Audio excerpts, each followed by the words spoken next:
Kendall and Cooper Talk Mysteries. I'm Julie Cooper, a mystery and thriller writer and half of the duo bringing you our regular podcast series, highlighting mystery, suspense, and thriller fiction. First, thanks again to my brother Chris Squires for our delightfully ominous theme song, The Man in the Panama Hat. Wendy Kendall here. I'm a cozy mystery writer and the other half of the podcast. Our theme for this episode is inspired by a quote from our guest author's book titled Solar Reboot. This book is an adventurous departure from our usual, since this thriller is set off by a sci-fi event. The quote that inspires our exploration of mystery today is the world ever going to go back to normal? When characters move forward through the plot of a book, they live through what's known as a character arc.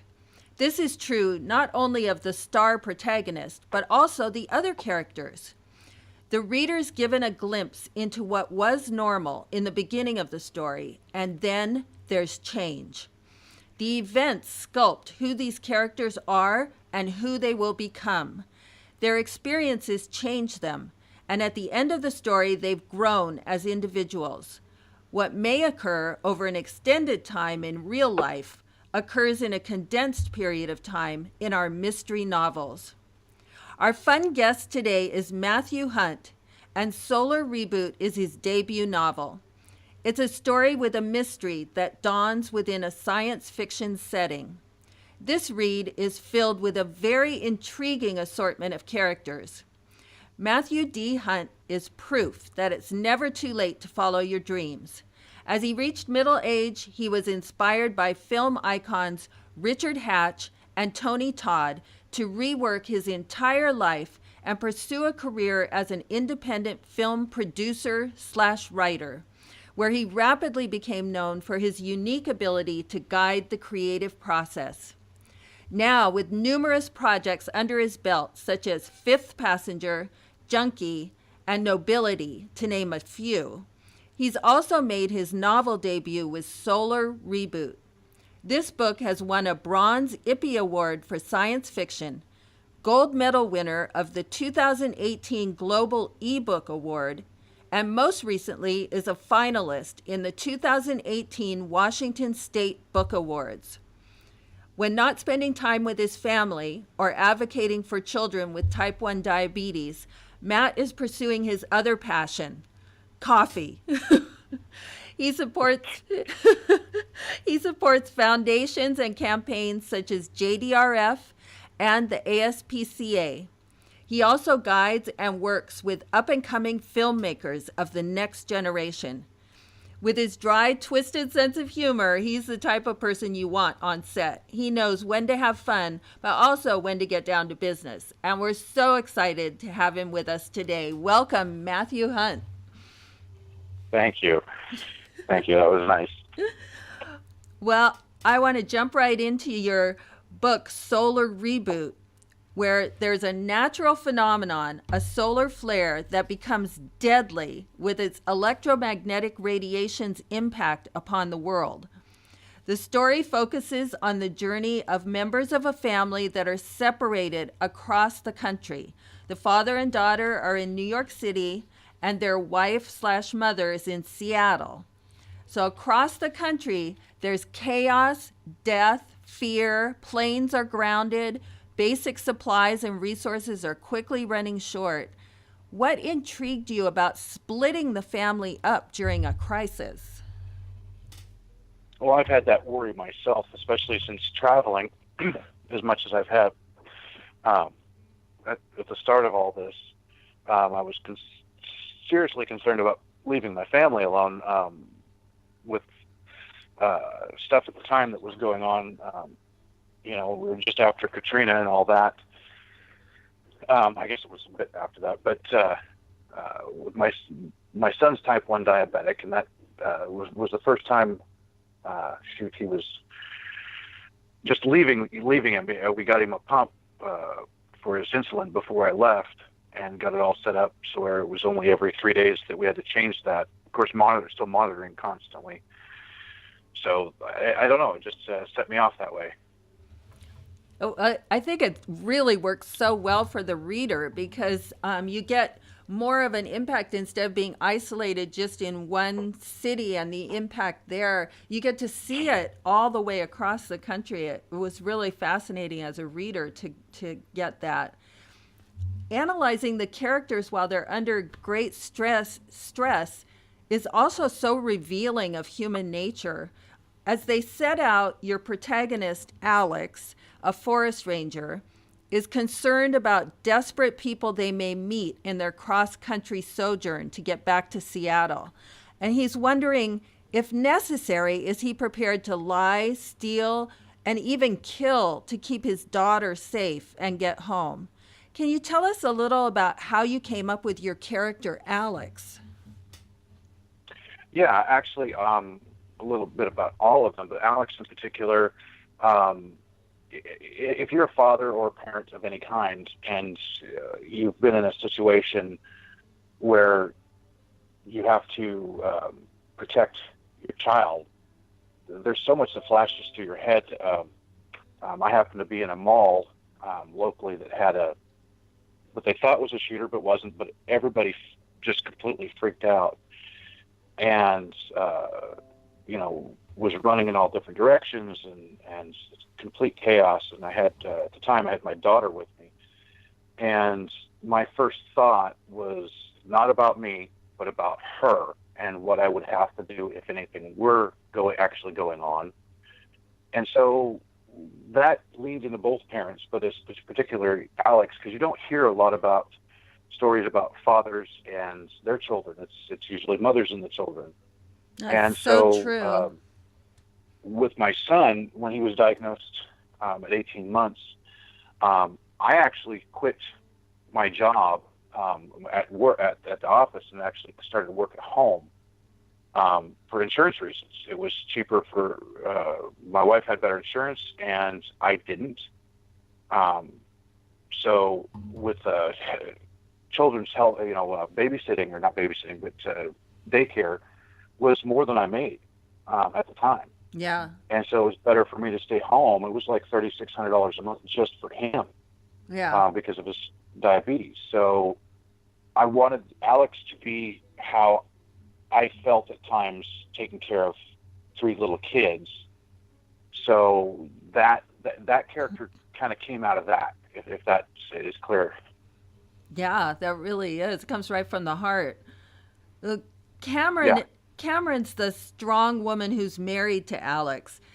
In fact, I felt that all of your female characters are so real and showed real strength both physically and mentally. The mystery surrounds the people that the wife, Cameron, is surrounded by when she moves to higher ground in their mountain cabin that's in a rustic community near Seattle. What is it that appealed to you about weaving a mystery into that situation? Well, I wanted to do this story. I'm an avid reader, and I wanted to do a story that I would read. And it's not so much the strong female character, and there's a whole side thing on that. It's that these characters are real, at least from the people I know. Cameron is a mix of my wife, some of my friends, a lot of people I know. I honestly actually hate the statement strong female character or strong male character, because it's either a strong character or it's not. And in situations, especially bad situations, people you'd never expect step up in ways that you've never even imagined. And I wanted when I drew this character, I really wanted a character that this is a real life situation. This is not a 100-pound supermodel who can beat everybody up. This is not. This is a mom. This is somebody trying to protect herself, who's lived a life, who was an Army combat medic, who works in an emergency room. And I made her a nurse because I know several, and they are some of the strongest women and their people that I know, because they have to deal with every kind of situation. Yeah, I really love the part that she's a veteran. I just love that dimension in her. Uh, Yeah, she's a veteran and he is not. yeah, and And go ahead. I was going to say that's true in so many relationships. Um, that it's not usually pointed out. I didn't write it to make that the point. The point of the book, and I get a lot of comments on her being a veteran, him not, him taking care of the kid when they're away and all that kind of stuff. The point of the book is to point out the diversity in people and misconceptions and don't, not to be cliche, but don't judge a book by its cover, and that goes with people too.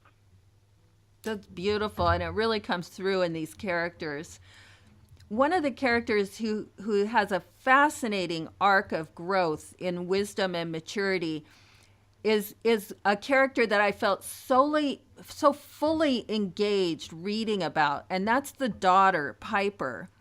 She's learning and absorbing and questioning everything that's happening around her.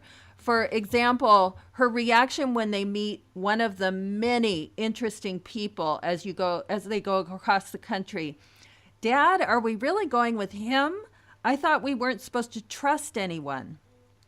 And as a reader, I felt like I was struggling with the new reality right along with Piper. Is that part of what you wanted from that character? Oh, absolutely. My oldest daughter happens to be around the same age of this book now, and trying to teach her that it's okay to trust people, but at the same time, be very careful, because some people can, be sweet and kind and stab you in the back, or some people can seem grumpy and standoffish and be the sweetest people you've ever met. I don't tell them that because it'll make them grumpier. But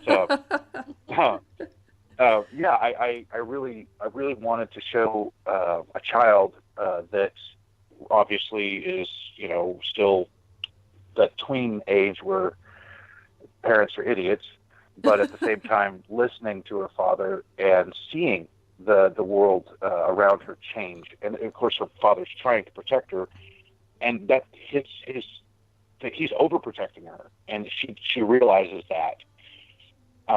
And I've had people complain that, the father's overprotective. Well, you know what? That's kind of the idea, where he's trying to protect her, but life still steps in and she steps up. Yeah, and I actually felt like that was part of the father's character arc too, is that he had to learn that, that she, when she needed him and when he did need to kind of back off. Yeah, and he had to learn that. That was his issue, as you would say. Each character has an issue or two that works against them, and that was his. His was overprotective of his daughter and not giving her credit, not on purpose, but Right. Still seeing a little girl and trying to protect her from the horrible things that could happen in a disaster. Yeah, it's so interesting, listeners, as you read through this book, to see that sort of dance between the father and the daughter that way. And they're both learning. It's fascinating character development. Writing those characters was actually this book itself was hard because I've never written a book, but at the same time, writing those two characters and some of the interactions they have. It even made me laugh out loud, because if you're a parent, you're like, yeah, okay.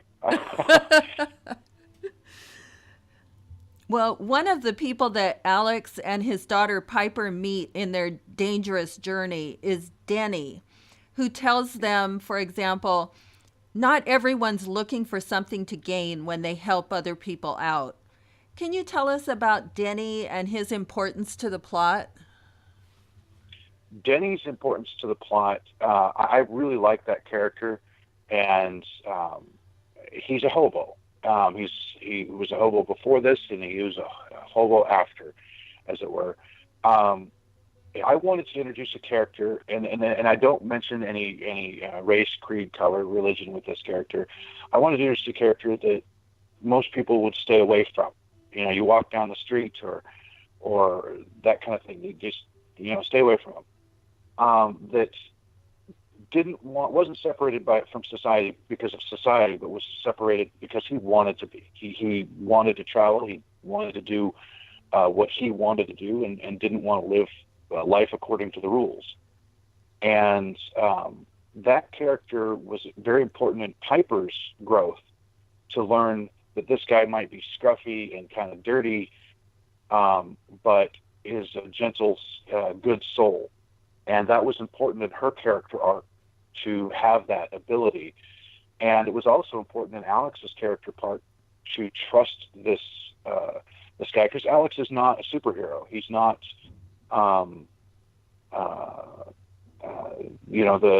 the be-all Rambo of everything. And it's important that people realize that to make it through any adversity, sometimes you have to trust others. You may make a mistake, you may not, but that character was a huge part of the character arc of those two storylines. Yeah, I really enjoyed that part of the book, and but there's also so many interesting characters that they meet too, and the listeners are just going to really enjoy all those different scenes with the characters that sort of pass through Alex and Piper's lives, but make such an impact. Yeah. Now back. Well, go ahead. Sorry. That actually, all the characters in this book. You know, remember, this book was actually written as a spec idea for a TV show. So all of the characters, actually, almost all of the characters, had side stories. So when I wrote the book, it actually made it easier to write the different characters, because I already visualized it wasn't just a voice in the dark from the side. Even some of the characters that only have one or two lines in the book had more depth because of that. That is really important in the writing process, isn't it? That all characters sort of have like that backstory, and all the characters have lives, before and after the pages in the book that they're in. Yeah, they have ages. We wrote down ages, dates, genders.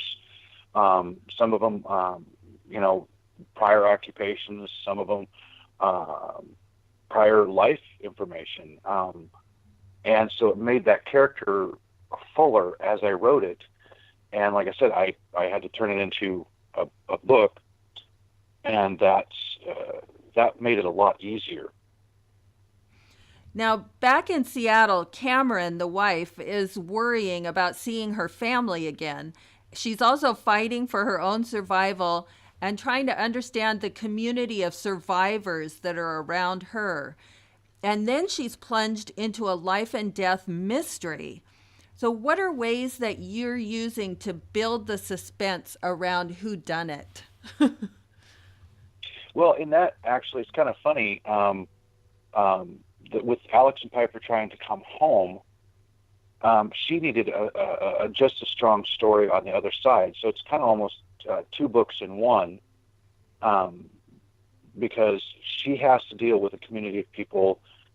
They have a small cabin in the woods, in a small cabin community that's just like a vacation home that she goes to. And some of the people who live there show up, and she's got to deal with people from all walks of life, where she's kind of used to that as a nurse, but in her home life, she's a homebody. She doesn't want to deal with people. She's the very private type. And to tie the mystery in it, brought her character and her strengths and her weaknesses out. And it also brought a lot of the other characters' personalities out, instead of just having, like I said, having them just a voice in the dark that catalysts for her actions. There's a lot of the story that goes from her into the other characters, quite deep, and it just makes it more the mystery. She doesn't realize there's a mystery really going on until later on, and so it kind of draws you in and makes you want to read more. It makes you want to know, okay, well, why did this happen, or why did that happen? And a lot of the way I wrote the book, I wrote it in such a way that you have to use your imagination on some things, I'm not going to hand it to you. It's a book. I want you to be able to pull your life experiences in, or the type of people you know, into the book and go, I know somebody like that, instead of explaining that person down to the exact detail of personality and look and everything else like that. That's something. It's no different than in the door to Mordor is like 8 pages of a description of this door. It's too much, in my opinion. I like to leave the reader their imagination. That is a really great way to engage the reader too, make it like an active, like reading becomes an active sport. Yeah. But I can attest that this mystery really draws the reader in. The listeners are really going to be engaged in it. Now, you've worked in films, which is a very visual art media. What challenges and maybe what advantages did you find in this different media of writing a novel? Well, that's kind of funny because I started all of this about 4 years ago. I wasn't a writer or a film producer. And like I said, Tony and Richard both, Tony inspired me into getting into it, and Richard showed me, just took me under his wing and helped me with what I needed to do in film. And then I actually did a couple of small films, and I had an idea for a TV show or a limited series, which was my book.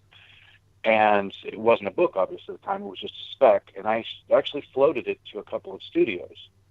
And the studios told me that my female character was too strong and my male character was not masculine enough. And if I would change those, they would love to buy the spec. And I actually kind of got mad because I'm like, no, I don't want... they were very specific. They wanted a 100-pound supermodel, wasn't as masculine, and they wanted a Rambo as the male part. And to me, that's not the story. They're supposed to be regular, everyday people, somebody you work with or know. And so that actually made me mad. And so I'm like, you know what? I've already got the spec on this. I've got 3x5 cards of every TV episode for almost 5 years. Wow. So I had to cut down a lot of the side story. Almost all the side and back stories were cut out. And so it made it easier to write the book because I had it. But then I had to go in and fill in the dialogue and fill in the scenes. And because as a spec, I'm not going to tell the director, I might give him a setting, but I'm not going to tell him how to do it or where to do it. And I had to do all those things. So it made it easier to write the book, but at the same time, I'd never done anything. I was just mad. And when I get mad, I decide to do something. Like, don't tell me no. I'll show you. So the challenges are I knew nothing. That was the biggest challenge. I'm still learning about film. Even though I've got many films and projects out, and I've got an Emmy nomination, which is huge. Yes. But there's so much I don't know. But the advantage is I guess it was kind of like a cartoon. I didn't know I shouldn't do that. Exactly. I'm really glad that you got mad because these characters are just so fitting. They're, really great to read because they are normal people put in incredible circumstances. And it's just, it's so fascinating to see their reactions. Which happens, I mean, if you think about it, the LA riots, Katrina, 9/11, these big earthquakes, people are put in these situations every day, and the individual heroic stories are incredible in and of themselves. And then people finding out that people can either be completely evil in some ways, and or completely, full of love and grace in other ways, it's disconcerting and amazing all at the same time. Yeah. Yes.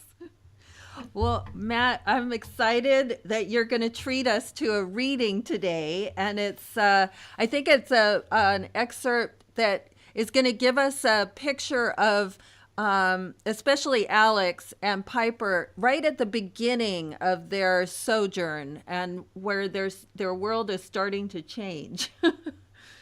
Yeah, it's right near the beginning of their journey, and it's them having to deal with a supermarket after the solar flare event. And it's not just one; it's a series of solar flares. So it's kind of a slow build-up to the story. That the solar flare, which makes it science fiction, is plausible, but it hits in such a way that people, when it first happens, people are like, oh, just the power's out here, and there's just that, and everything will be fine. And as time goes on, more flares hit because it's a series of storms, and it actually affects the weather on Earth. But it also knocks out some electronics. Some work a little bit, some don't. It's kind of a hit or miss. And so at this reading part of the recent reading, and you have to excuse me, this is my very first reading. At this point, Alex has realized that they need some supplies, and that they have to stop at a supermarket. And at the same time, this is right when people are realizing it's not just a 3-day or 4-day event. So I will start with that. And this is Alex and Piper are in the car, and here we go. Alex, how about some music? He said, trying to sound cheerful. He clicked the radio on and pushed the scan button. Station after station was static. Finally, he got a signal, but it was a news station, not music. The government now reports that the effects of the solar flare are much worse than previously anticipated. All flights are grounded indefinitely. All citizens are urged to stay in their homes and conserve water until the extent of the disaster has been.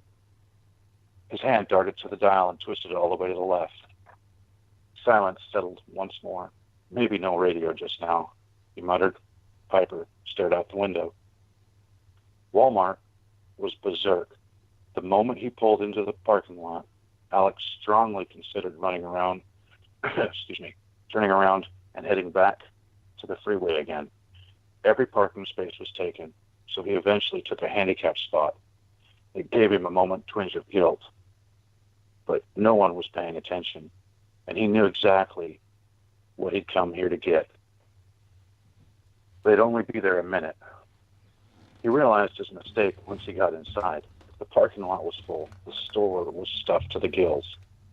They actually had to fight their way through the crowd, and Alex wrapped a protective arm around Piper's shoulders as he shouldered his way through the other shoppers. Jesus, said Piper, keeping her voice muted. This is insane. Alex grunted. She was right. The crowd itself wasn't even what worried him. He could smell the fear in these people. It had finally started to hit home to many of them that this wasn't just some storm, not just another power outage. He saw many eyes red and bloodshot and cheeks streaked with tears. Many here had lost someone in plane crashes, in hospitals suddenly robbed of all power. Who knew how else? Hell, maybe the flare had even taken out electric cars on the road. These people were panicked, like a herd of cattle who smelled an approaching fire. And if this was how it was in a small town in Indiana, how he could only imagine what the big cities looked like. Wow, it's so vivid. Thank you, Matt. That was great. And that really gives the reader a visceral sense when you talk about he could smell the fear. And, just being observant of people around you and looking at their reactions and their body language. That's great. Now, reading the opening scenes of Solar Reboot, I was poignantly reminded of the events right after 9/11. When I had several friends who were back east on business, And suddenly it was the day, as in your book, that no planes flew. The skies were empty. And my friends rented a car and drove from New York across the country, a pretty awful trip given the circumstances. And I've heard you also mention that Hurricane Katrina was an influence or an inspiration for your book. Did either of those events really stick in your mind so that as you were writing that this was absolutely the spark for your scenario? Oh, definitely. Not just Katrina, but like I said, 9/11 and the LA riots. And the thing is most people don't even have 3 days worth of food or water in their home. And they don't realize how fragile our system really is until some even minor power outage. I live in the Seattle area, and several years ago there was flooding so bad that the freeways, there was no way to get in and out of Seattle other than flight. Right. And people, the stores were out of water and batteries and miscellaneous so quickly that, and I have to think about that kind of thing. In effect, with my son being diabetic, I've got to make sure that if something happens, that I have enough medicine to last for, at least 30 days or a month or more if I can.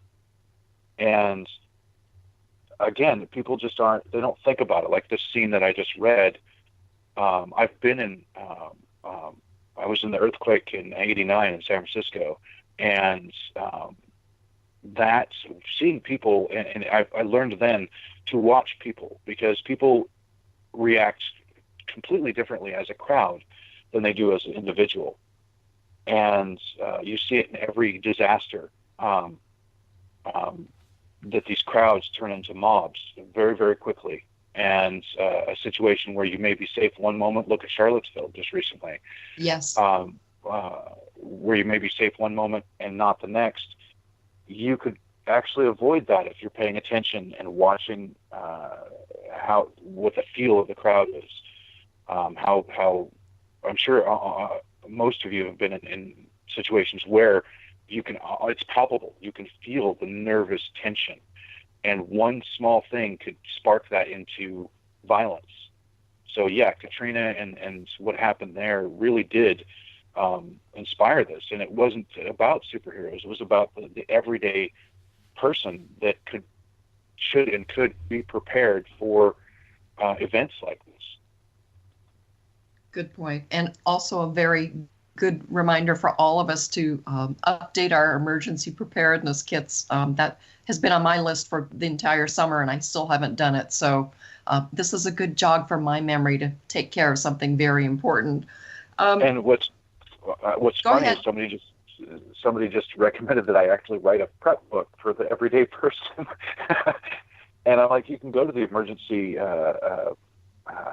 government site, and they'll tell you what you need for just the basics. Yes. And something we all need to pay a little more attention to. I'm thinking especially living in earthquake country here. Yeah. Now, Piper, I love Piper. The protagonist's daughter in Solar Reboot is a young preteen diabetic. And I know you're also an outspoken advocate for research and funding for juvenile diabetes because of your son. So this seems like the perfect time to ask you about advances in treating and curing this difficult disease. Advancements from my reading that might have seemed like science fiction to us a few years back are now slowly becoming a reality. Can you give us an update? Yeah, I pay attention to it quite a bit, obviously. Just in the last, 20 years, there's been many, many advances. Unfortunately, type 1 juvenile diabetes is not as focused on as type 2 because it's actually a very small portion of the community. And when my son was first born, we had to give him shots, one in the morning and then 3 to 4 times a day for his meals, no closer than 3 hours and all that, which is really hard for a 2-year-old. Right. And by the time we had to check his blood sugar every 2 hours, no matter what. So 24 hours a day. It was tiring and hard for parents too. Yeah, well, yeah, and I remember one point, it actually still brings tears to my eyes. Is he came up? He was about 3.5, and he came up and I gave him a shot. He's crying because it hurts, and he's crying, and he said, "Thank you, Daddy." And Oh. I felt so. I mean, it just crushed my soul that this little guy, I'm hurting him, and he's thanking me so he can eat and feel better. Oh. And I thought about it, and I'm like, with the advances, we finally got him on a pump, and which pumps the insulin, and you only have to change it every 3 days, Right. or less, depending on how much insulin he uses. But he's not getting the shots, the long-term shot in the morning, and then the shots at every meal, and he can eat whenever he wants. We just have to check his blood sugar and give him the medicine accordingly. And there's a new one now that's almost a closed-loop system where it has a continuous blood sugar monitor attached to it, and it tells the pump what his blood sugar is, and it's constantly adjusting to keep it more at a safe level. We don't have that because it's quite expensive, but the pump itself is amazing. And I know that they're working on artificial pancreas. Yes. Funding for JDRF. Since I'm in the film, I've been trying to push some of my more Hollywood friends to help push JDRF a little bit, because it's kind of set off to the side in juvenile diabetes. When people think diabetes, they think type 2 usually, because there's commercials for it, and they see it all the time. Correct. And I've seen people. My son is this normal-looking, 11-year-old, and people look at him and go, "Oh, he's diabetic. He doesn't look like he's fat." I'm like, no, that's not. So it's kind of a hidden thing, because at this age they don't want to talk about it, or they're embarrassed by it, or it's been part of their life, or they're brand new to it, because a lot of kids. Alex was very young. A lot of kids get it between the ages of 6 and 11. So yeah, sorry, I could go on all day about diabetes, but it is a challenge for every single parent out there. And I remember when Alex was diagnosed, I didn't know where to turn. I didn't know what to look at. JDRF, thank goodness, was there, and they had a lot of information, a lot of booklets. They even sent him a little backpack with a little Lenny the Lion doll in it to have the spots where to give him his shots, and all this that Alex absolutely adored. And as a parent, that meant the world to me, to be able to involve him. And that's what they sent me, was things that not only gave me information, but involved him with little comic books and Lenny the Lion and things, so he felt like he wasn't just being taken care of, he was involved. Right. He was a participant in his own care. So Yeah. Thank you for sharing that with us. Now, I found certain echoes of Cormac McCarthy's very bleak post-apocalyptic book, The Road, in your novel. The parent and child are on a quest, making a long-distance and dangerous trek with the rules of normal society completely overturned. What is it about this topic that continues to fascinate us? Honestly, yeah, The Road is a very, very good book. Honestly, I think it's people overcoming diversity. I think it's people stepping up, but at the same time, it's not all rainbows and unicorns. Reality can step its ugly face out at any moment, and people like to feel that they can overcome these things. Now, The Road is very bleak and Very. And grisly and brutal. Yes. Yes, it's very grisly, but it's also, at a certain extent, it's realistic, but it doesn't also show the grace in people, because people could turn into animals easily, like as you see in The Road. Yes. But at the same time, it doesn't, in my opinion, show the generosity and grace and love that comes out at times like that. And that's the one thing. You can't make it on your own. And that book actually is a great proof of that, or not proof, but pointing that out, is if something bad happens, you need to involve yourself in a community and be a part of that, because that's how we are as a nation. You know, you want to clean up your own backyard, but you also want to help your neighbor, and so on and so forth. So I think people are wanting that hope.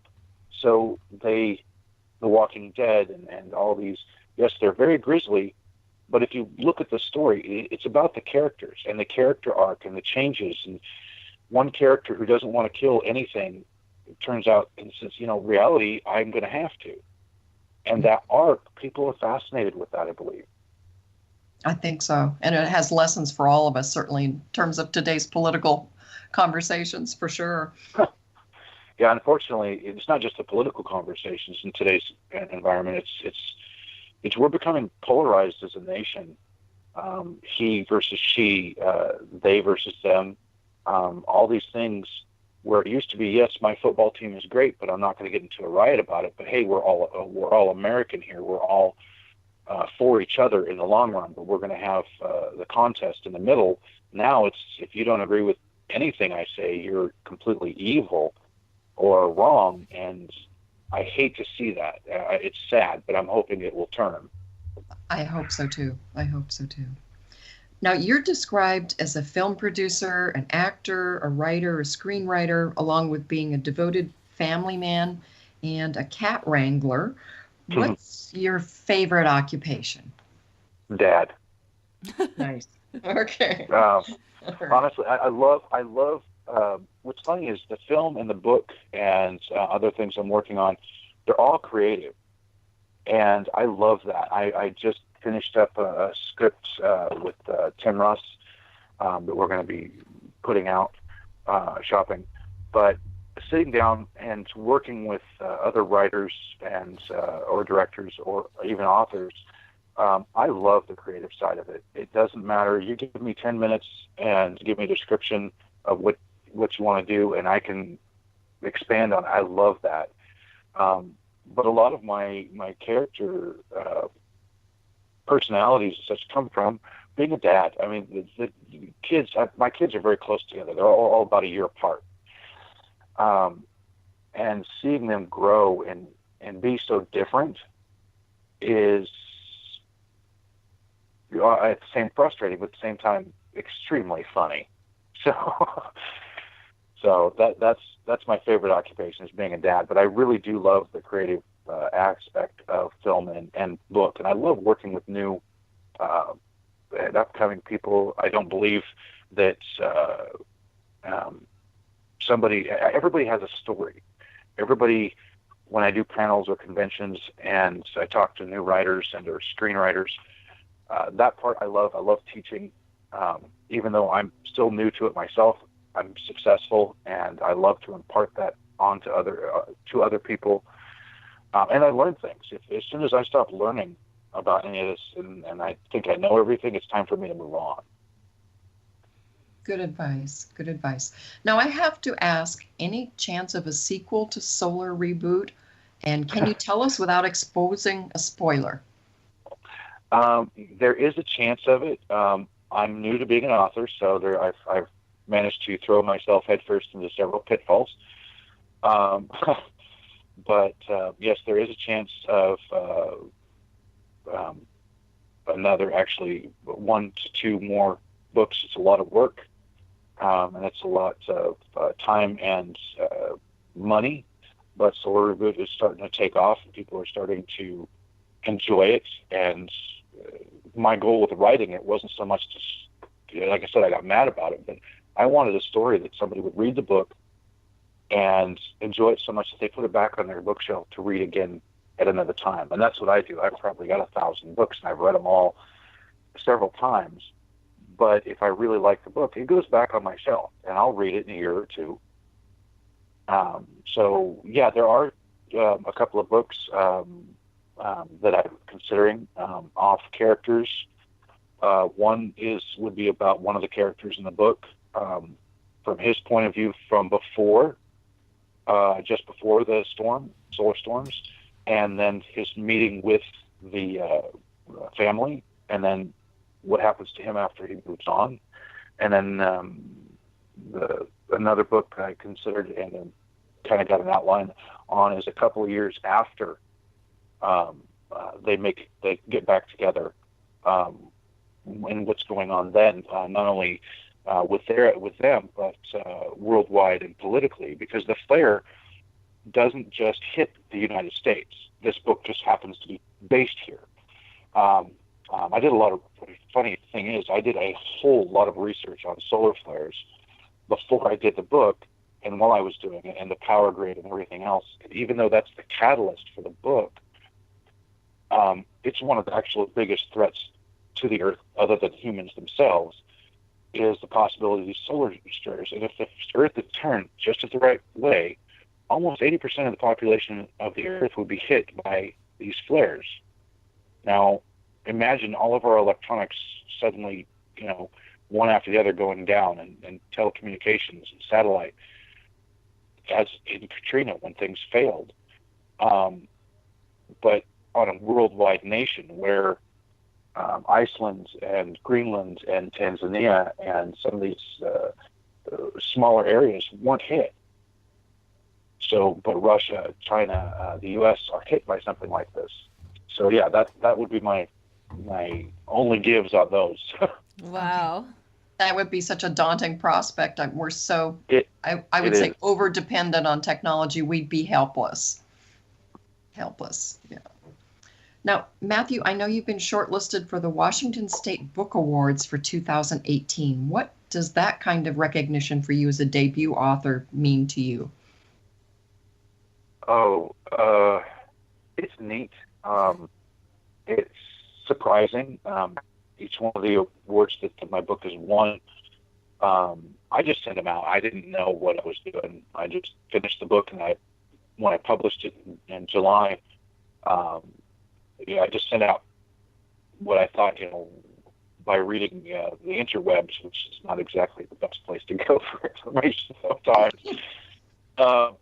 But because I knew a few authors, but nobody that I had time to talk about. But no, that is, I'm very happy about it. I'm the only independent publisher on the list. I'm the only male on the list for fiction, and so it's an honor. It's also daunting at the same time, because these are other, some of them are well-established authors. And to be on a list with my first novel, it's like, oh, geez, should I stop here? Because, so it's daunting. And these other awards, I'm on the short list for the how do you say that? Chanticleer? Is that how you say it? Yes, Chanticleer. Yes. Chanticleer, thank you. And by the way, I'm dyslexic, so that made writing it interesting too. But I'm on their short list. It's a weird feeling. I do like I said, conventions and like San Diego Comic-Con and Star Trek Las Vegas for my filming. And the first time somebody came up to me and asked me to sign my book was the weirdest feeling ever. Because I've had them ask me to sign posters or T-shirts or something, or ask about films. But the book is a whole other, it's a tangible thing. I get more excited when I see. Just recently, I saw it was in a library ad of it, and my brain goes, "Oh my God, I'm next to Wells and Asimov and Heinlein and all these. My book's in there." Sure, Bradbury. Awesome. Yeah. That's where I get it. I kind of nerd out the awards and stuff. Great. Yeah, they're great. They're daunting because I'm like, am I supposed to? What am I supposed to do other than just say thank you and be nervous about it, Great. Well, thanks for telling us about that. That is fascinating to learn. And I'm going to talk just briefly about Thriller Fest 2018, which was this last month, July, and give our listeners a quick recap of Thriller Fest, the big annual conference held by international thriller writers last month. I was in Manhattan for most of a week and attended workshops, panel discussions, and some amazing keynote addresses. I learned a lot from some world-renowned experts on producing and developing mystery, suspense, and thriller fiction. Our keynote speaker this year was George R.R. Martin of Game of Thrones fame, who turned out to be a hilarious storyteller. I can't repeat any of those stories here, but trust me, who knew the man was so funny? I was also fortunate to be accepted into the Mastercraft Fest, an intensive one-day workshop with a best-selling thriller author, one who gives you constructive feedback on the first 10 pages of your completed novel. I and 10 other students in my class were blessed with suspense novelist Meg Gardner. Now, getting feedback from an established writer is very rare and can be best defined as information you really need but may not always welcome.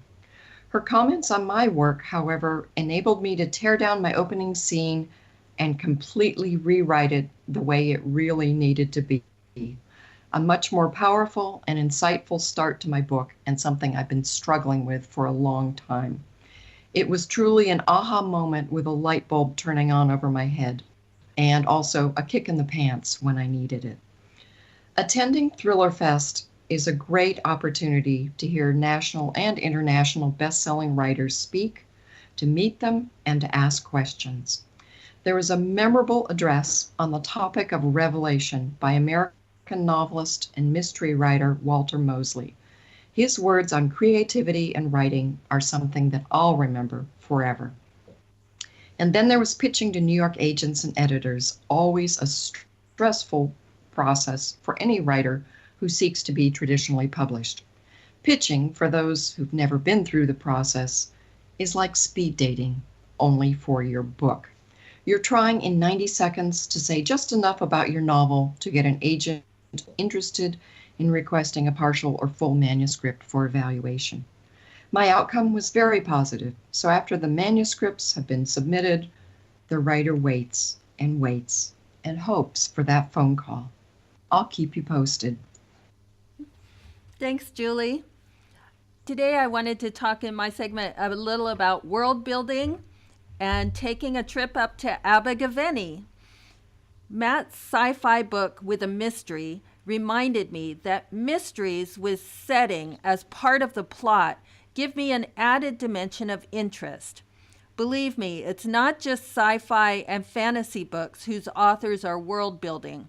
Mystery authors are also world builders. They need to create a believable environment for their characters and for their readers. For example, cozy mysteries. In many cozy mysteries, that world where the crime and detection take place is a small, socially intimate community. Why? The small size of the setting makes it believable that all the suspects know each other. It makes sense then that the community members could talk freely or gossip about each other. When shaping these supporting characters and suspects, the author takes great care shaping the story's world because readers grow very fond of not just the protagonist, but the other characters and the community itself. It's the characters that are why cozies are written as part of a series, because a series allows the reader to become emotionally involved with the recurring characters on an ongoing basis. It's almost as if the reader's going home to a familiar place and reads further adventures of many recurring characters in the next cozy mystery book in the series. The mystery recommendation I'm making for this episode, in addition to Matt's Solar Reboot, takes place in a world built to be like a small Welsh town. One of the themes in Matt's book, Solar Reboot, is the importance of family. Recently, I lost my 99-year-old mother, Pam Kendall, who was a beautiful and tough broad in the best sense of that phrase, and an incredibly inspiring woman. In her lifetime, she bravely faced so much, and she never lost her sense of humor or passion for fun. During World War II, at the age of 20, she was a volunteer ambulance driver in Wales and one of the famous plane spotters. Yes, she would easily have made a great character in the Susan Elia McNeill mysteries. On one of her trips to London, there was a London bombing raid. She dove into the closest store. When she came out, she saw that the stores on either side were now rubble. She gave so much that is good to the world during her 99 years, and she's terribly missed by her large family and by so many friends. She was an avid mystery reader right up to the end. Where My Mother Was Born is very much like the setting for the cozy mystery series that I'm recommending in this episode. My mother immigrated to Toronto, Canada some years after World War II ended, and then later to California, where she enjoyed a long and adventurous life. But it was in a small market town in Wales, United Kingdom, a town named Abergavenny, where she grew up and her courageous and mischievous personality was shaped. I'm recommending the Penny Brannigan mystery series written by Elizabeth J. Duncan. The first book in the series is The Cold Light of Morning. Morning is spelled Mourning. It's set in a town that's very much like Abergavenny. I'm recommending the Penny Brannigan mystery series set in picturesque North Wales town of Llanathan. That's spelled Llanelen. It's very Welsh. This Welsh town is a character in and of itself and sets an environment the characters interact with as well as within. This is a wonderful cozy mystery series where Penny is a manicurist who's actually a Canadian who has settled in Wales in the United Kingdom. In this first book in the series, The Cold Light of Morning, the character, Meg Wynne Thompson, is a self-made beauty who has turned out to be something of an unpopular bride. She goes missing on her wedding day and turns up dead. The last person believed to have seen Meg alive is local manicurist Penny Brannigan, who vows to find the killer. It seems that several people, including those on the guest list, had reasons to wish Meg dead. But when the trail leads Penny to the groom, a red-hot secret threatens to shake the small town to its very core. In 2009, this book won the coveted Malus Domestic Award for Best First Novel. Like the intriguing characters that Matt has created, this author introduces readers to such interesting characters within this town that you'll certainly want to continue reading the rest of the series. Matt, what would you like to recommend to our listeners? Oh, I just finished. I just finished Dan Brown's newest novel, Origins. It was great, just like the rest of the series. I really love the way he draws his characters and his dialogue.